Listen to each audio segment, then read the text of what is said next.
செல்லமே, நாம் இழந்து விட்டோம் எல்லாவற்றையும். நமக்கு திருப்பி கிடைக்குமா? நம் வாழ்க்கையில் பெரிய விஷயம் என்று நினைத்ததையே நாம் இழந்து விட்டோம்.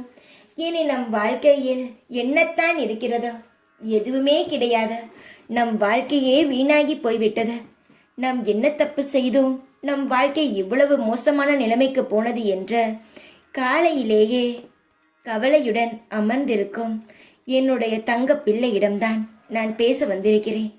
தங்கமே, நீ எப்பொழுதும் கீழே போவேண்டும் என்பது என்னுடைய எண்ணமும் கிடையாது, உன்னுடைய எண்ணமும் கிடையாது. நீ எப்பொழுதுமே உச்சத்தில் சிம்மாசனத்தில் உட்கார்ந்து பார்க்க வேண்டும் என்பதுதான் இந்த அப்பாவுடைய எண்ணமே. இப்பொழுது நீ இழந்ததற்கு காரணமும் உண்டு. பல பிரச்சனைகளிலிருந்து உன்னை காப்பாற்றத்தான் நான் உன்னிடம் இருந்து எல்லாவற்றையும் பறித்தேன், எடுத்துக்கொண்டேன். ஆனால் திரும்ப தந்து விடுவேன். ஏனென்றால் எப்படி எடுத்தேனோ அதுபோல் உன் வாழ்க்கையில் நான் திருப்பி வைக்கவும் எனக்கு தெரியும்.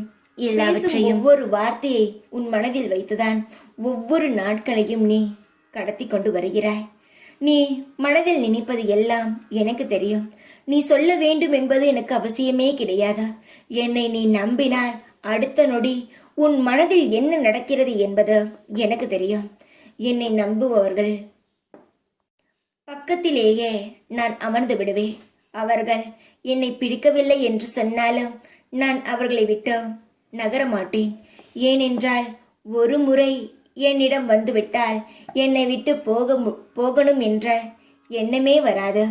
நான் என் தங்க குழந்தைகளை அப்படி பார்த்து கொள்வேன். காலங்கள் மாறும், உன்னுடைய வாழ்க்கையும் மாறும். படிப்படியாக உன் வாழ்க்கையில் எல்லாமே கிடைக்க ஆரம்பிக்கும். சறுக்கலாக இருந்த வாழ்க்கை இனி உச்சத்தை அடையும். உன்னுடைய தொழிலும் முன்னேற்றமாக இருக்கும். நீ யாருக்கும் கெட்டது நினைக்கவில்லை, நல்லதை மட்டும்தான் நினைக்கிறாய். அப்படி இருக்கும் பொழுது உனக்கும் நல்லதுதான் நடக்கும். சந்தோஷமாக இரு. இந்த சாயின் பார்வையும் இந்த சாயின் அனுகிரகமும் எப்பொழுதும் உன்னுடன் தான் இருக்கும். கவலைப்படாதே. யார் சொல்வதையும் மனதில் ஏற்றுக்கொள்ளாதே. உன் மனம் என்ன சொல்கிறதோ அதுபடி நட. உன் வாழ்க்கையில் உன் மனதுக்குள் இருந்து நானே உன்னை வழி நடத்துகிறேன். தைரியமாக இரு. எப்பொழுதும் உன் கூடவே தான் இருப்பேன் நான். ஓம் சாய்ராம்.